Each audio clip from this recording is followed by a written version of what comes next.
Hello and welcome to the NCWLIFE Evening News on this Wednesday, November 5th. I'm Grant Olson.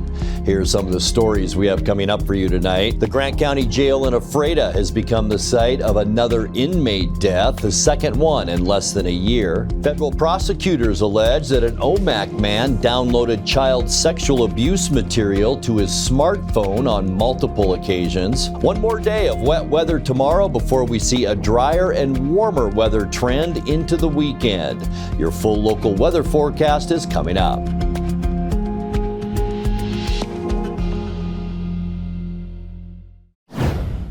A crucial boost to the operating levy for Eastmont Metro Parks and Recreation appeared poised to fail as the general election came to a close Tuesday, with yes votes trailing by more than 9% of more than the 3,500 votes tallied.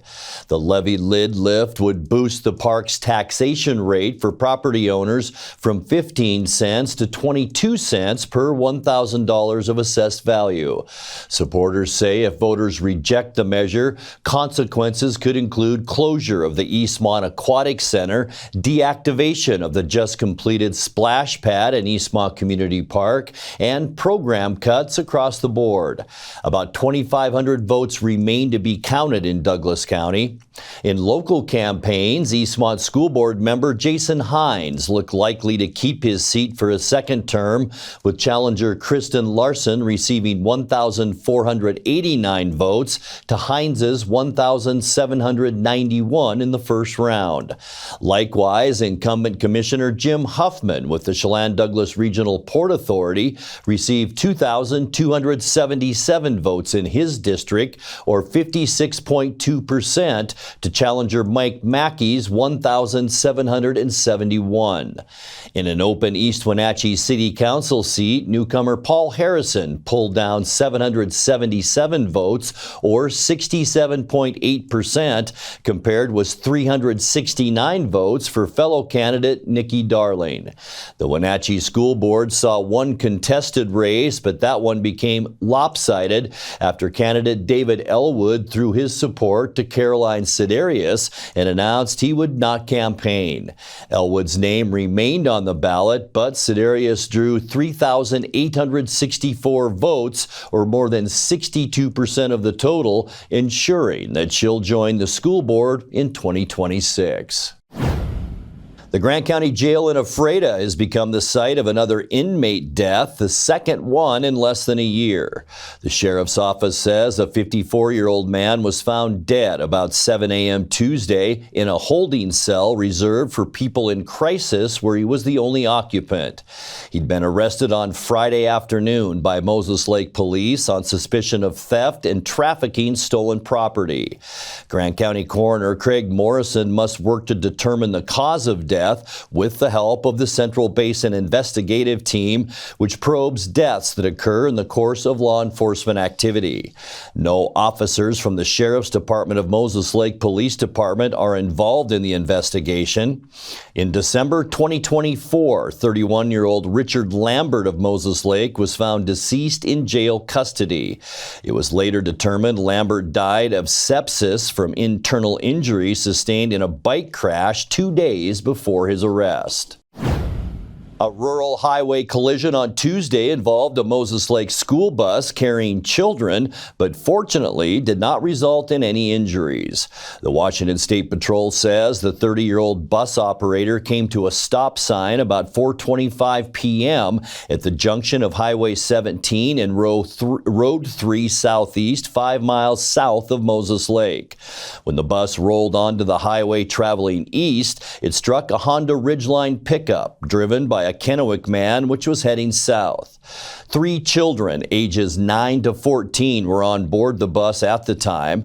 Both vehicles were damaged, but none of the occupants needed medical attention. The State Patrol says the bus driver will be cited for failing to yield to oncoming traffic. When we come back, the Washington State Hospital Association has recognized Confluence Health CEO Dr. Andrew Jones with the 2025 Grassroots Champion Award, and Chelan County has closed Horse Lake Road early this year due to recent and forecasted rains. I'm Grant Olson, and you're watching the NCWLIFE Evening News. Your favorite local channel is now available for free on your smart TV and connected streaming devices. Watch live programming and catch up with the latest shows on demand. See the local stories that matter to you. NCWLIFE, now on Roku, Fire TV, and Apple TV.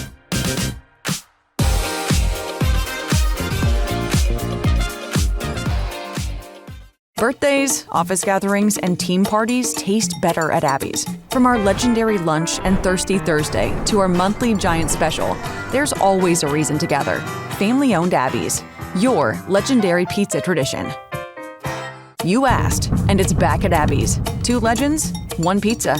Half pepperoni, half big Hawaiian. All delicious. It's mouthwatering, loaded with toppings, and happily feeds a family. Order at abbys.com before this legend disappears.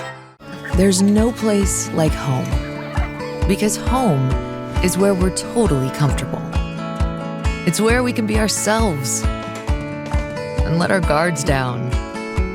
It's where we make memories, and we're always imagining new ways to keep it totally comfortable. Carrier, total comfort, totally happy. Call Alpine Air Heating and Cooling today. Your comfort is their priority. Central Washington Water understands the power of healing waters. If part of your wellness routine includes hot heat from a sauna, Central Washington Water now carries indoor and outdoor infrared and hot rock saunas by Tilo. Research shows there are many health benefits to a cold plunge after a good workout or relaxing time in your sauna. Harness the power of water in a hot spring spa, plug-and-play spas, a Tilo sauna, or a cold plunge tub. Stop by Central Washington Water, your wellness experts. The Washington State Hospital Association has recognized Confluence Health CEO Dr. Andrew Jones with the 2025 Grassroots Champion Award for Healthcare Advocacy. The award is presented by the American Hospital Association, and the award recipient is a hospital leader in each state who advocates to policymakers on behalf of healthcare organizations and patients. In April, Dr. Jones participated in a roundtable discussion with other local healthcare leaders, plus U.S. Senator Maria Cantwell and U.S. Representative Kim Schreier, about how cuts to Medicaid and Medicare would impact rural healthcare. Additionally, he met with U.S. Representative Dan Newhouse and national Medicare leaders. Confluence Health said it was these efforts that led him to be recognized with the Grassroots Champion Award. Federal prosecutors allege that an Omak man downloaded child sexual abuse material to his smartphone on multiple occasions. Philip Bruce Smith was charged by criminal complaint in U.S. District Court in Spokane with 1 count of receiving child pornography and another of possessing it. U.S. attorneys say the downloads were logged by the Washington Internet Crimes Against Children Task Force beginning in September of 2023 and continuing into last month. Smith was arrested during a warrant search of his Omak residence on October 30th, and his smartphone was seized as evidence. He's now held in the Spokane County Jail awaiting a district court hearing next week. If convicted, his federal charges could yield prison time of up to 20 years. Chelan County has closed Horse Lake Road early this year due to recent and forecasted rains. Chelan County Public Works closed the gate at the bottom of the road due to the roadway becoming slick in certain places and more susceptible to damage. During the winter, the freezing and thawing can make dirt roads within the county soft and more likely to become damaged from vehicles. The county says some of its rural roads also need to close to protect wintering herds of mule deer. Horse Lake Road is typically closed from December 1st to April 1st every year.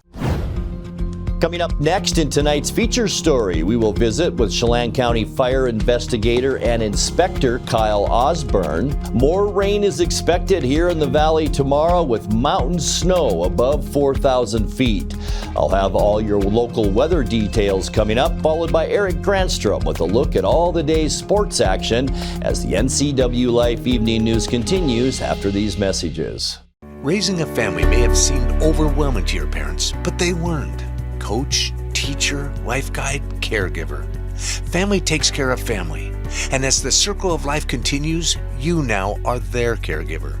It may seem overwhelming, but we're here to help you find the support services necessary so you can provide quality care to your elders. Call Aging and Adult Care of Central Washington at 1-800-572-4459. When flooding hit Serve Wenatchee, their office in Fresh Hope Market were devastated. But their mission to help prevent homelessness in this valley hasn't stopped, and neither will we. I'm Todd McLaughlin, General Manager at Apple Valley Honda. Now through the end of the year, we're donating $25 to Serve Wenatchee every time someone takes a test drive. And if you happen to buy a vehicle, we'll give an additional $100 in your name. Because when our neighbors are in need, this community steps up, and we're proud to be part of that. In tonight's feature story, Kashmir native Kyle Osborne came back from the military to take a job as a fire inspector and investigator with Chelan County. Now he's part of a 3-person team led by County Fire Marshal Chris Pedersen in the Office of Fire Prevention and Investigation. On a recent episode of the Chelan County Connection podcast, Osborne talked about what's required to fulfill his duties and what's in store when he or his partners come to inspect your business. We have to know a lot of stuff about a whole bunch of topics. We have 2 portions of our department. We have the prevention aspect, and we also have the investigation aspect.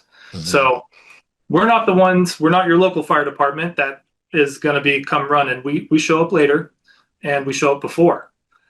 So the prevention side, we try to stop it.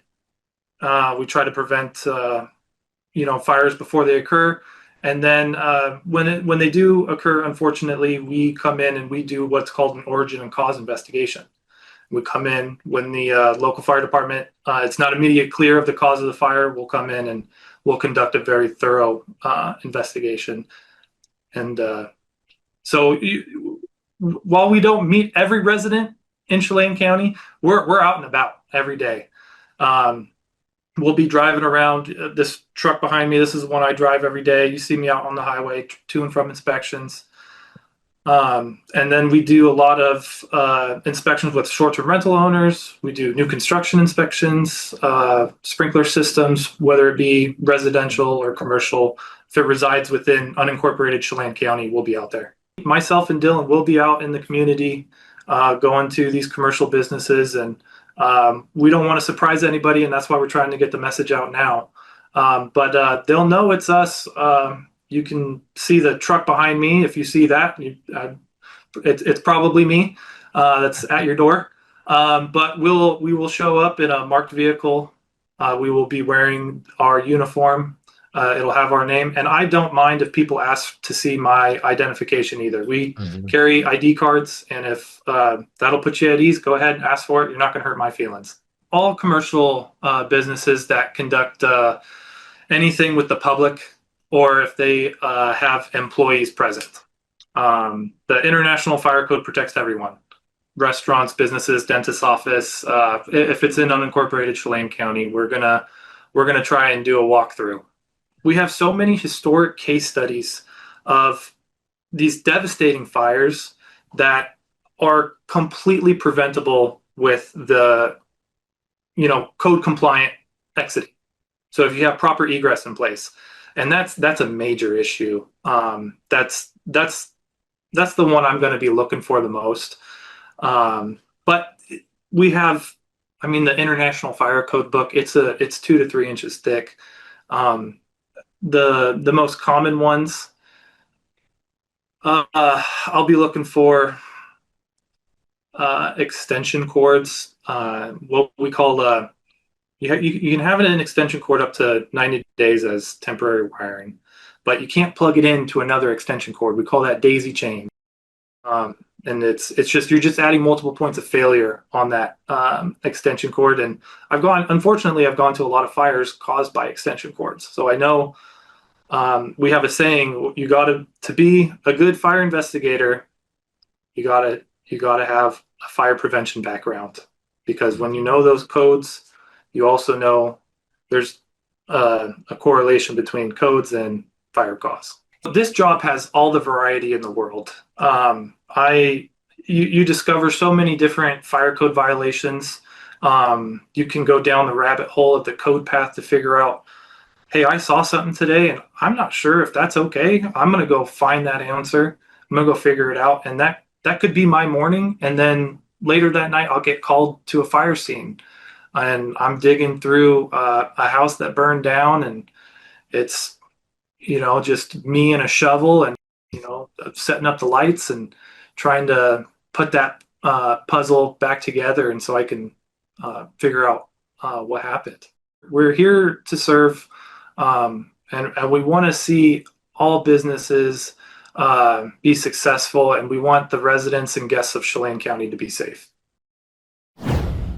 Time now for a check of your North Central Washington weather forecast. Hope your Wednesday was a good one. Boy, it sure was a wet one overnight, and then that more rain that we picked up this morning as well. A pretty impressive rain total that we'll get to here in a second. But look at this beautiful shot that we captured this afternoon outside our weather window. It's from our Wenatchee Heights camera, just zoomed in a little bit. But the highlights of the mountains with the sun peeking through, and also the capped mountains with the clouds. And I was talking to Malcolm, our producer, earlier. That usually means we're not done with rain yet, and we are not. And we'll talk about that coming up as well. Also, what we're going to need to talk about, mountain snow. There is a winter weather advisory for mainly northern Washington, around the Winthrop area into Washington Pass, but not ruling out snow of about 2 to 5 inches tomorrow into Friday for Stevens Pass, and also Blewett and Snoqualmie could see 1 to 3 inches of snow between now and about Friday morning. So be careful if you are doing that mountain driving. High temperature unofficially today about where we should be, 48 degrees. 49 is our normal high for this time of year. And our record high just 5 years ago in 2020, a beautiful 65 degrees. 41 this morning, 30 for our normal low, our record low, and it was a cold one back in 1973. Our record low, 14 degrees. All right, rain totals, very impressive. 66 hundredths of an inch. That's going back to yesterday. We picked up 18 hundredths of an inch yesterday, and all of that rain last night, overnight, and this morning, 48 hundredths of an inch to get us to that 66 hundredths. That's now jumps us up to 4.27 inches for the year. However, we're still about an inch and a half behind where we should be for this time of year, but more rain is on the way. Sunrise 6:51 this morning and set this afternoon at 4:37. All right, here's what we're looking at as far as temperatures on Thursday. They will warm up as our airflow becomes more southwesterly into Washington state, but that's also going to continue with that river of rain that we've been seeing the last couple of days. 57 for Moses Lake and Ephrata, 54 in Wenatchee tomorrow, 53 up in Omak, and 53 as well for a high temperature tomorrow afternoon in Kashmir. All right, tonight we expect cloudy skies as that deep trough of low pressure continues to dig its way eastward. And as I mentioned, a very strong southwesterly flow moving our way. I think most of the showers will stay in western Washington overnight tonight. Low temperatures around 40 degrees. But then for Thursday, once again, that area of low pressure is going to provide a lot of moisture moving into the state, and we are going to see it statewide by tomorrow afternoon. A 90% chance of rain, up to 1/4 of an inch possible. High temperatures in the mid-50s for Friday. High pressure sneaks in from the south, and that'll keep this storm system at bay. Also a dry day for Friday, partly cloudy with high temperatures in the low to mid-50s. So a nice way to end this work week. For our upcoming weekend, we're still going to see the high pressure way over in Canada, but it's a large ridge of high pressure, still going to hold that large area of low pressure at bay on Saturday. Seasonal high temperatures under partly cloudy skies Saturday, around 50 degrees. For Sunday, this will be the best day of the weekend. A lot of those high clouds around, but boy, it's going to warm up. High temperatures about 5 to 10 degrees above where we should be in the mid-50s. As we get you into the next work week, we're going to stay dry, partly cloudy skies, Kind of an inverted ridge will move then into the Pacific Northwest. Going to stay on the mild side too, with highs into those mid-50s. And then as we get you into the end of our forecast on Veterans Day, partly cloudy. It should be a beauty with high pressure in western Washington. High temperatures for your Veterans Day on Tuesday into those mid-50s. All right, time to take a look at your 7-day forecast, brought to you by Colonial Vista Senior Living in Wenatchee, where comfort, care, and community come together. 40 degrees overnight tonight. Rain is likely one more day tomorrow. Once again, we could see up to 1/4 of an inch of rain as that moves in tomorrow, and then a dry period. Friday, Saturday, and Sunday, temperatures consistently between 50 and 55 degrees. And then as we get you into the next work week, partly cloudy skies for both Monday and Tuesday, with highs into the mid-50s. And that's a look at your North Central Washington weather forecast. Coming up next, tonight's sports report with Eric Granstrom and more as the NCWLIFE Evening News continues right after this. Your favorite local channel is now available for free on your smart TV and connected streaming devices. Watch live programming and catch up with the latest shows on demand. See the local stories that matter to you. NCWLIFE, now on Roku, Fire TV, and Apple TV.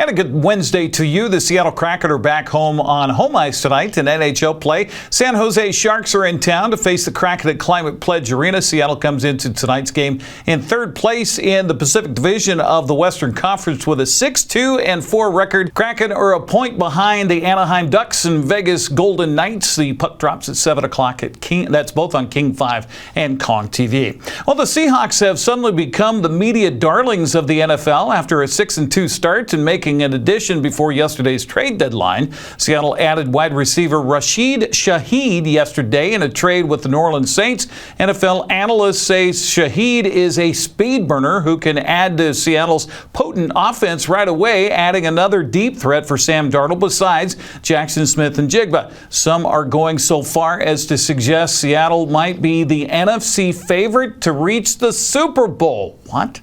We'll hear from Coach Mike McDonald about that trade later on tomorrow as he steps to the microphone today. Seattle preparing to host the Arizona Cardinals Sunday. That's at Lumen Field at 1:05 on CBS. College basketball season already underway. A couple of games on the slate for tonight for Northwest teams. Women's play, Washington State is on the road at UNLV. That's at 6:30. Eastern Washington's men's team is on the road at Loyola Marymount in West Coast Conference play. That starts at 7:30 and available on ESPN+.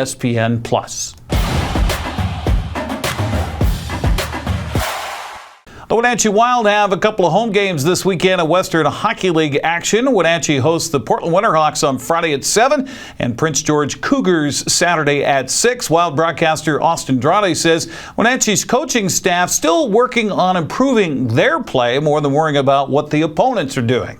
Big focus for our coaches right now is continuing to make that progress in practice with our guys. We've got about 17, 18 guys who had not played in the Western Hockey League more than a few games at the start of the season. So we've got a lot of learning that these guys are doing. The progress has been great over the first 6 weeks of the season, but there's still a lot of learning to do on our side, and I think that's a major focus of the coaches right now. I think they're able to push up the scouting and the game planning a little bit on the other side, but there's still a lot of learning our group is doing, and they're going to get a lot of chances to do it here in November with 12 games in a month.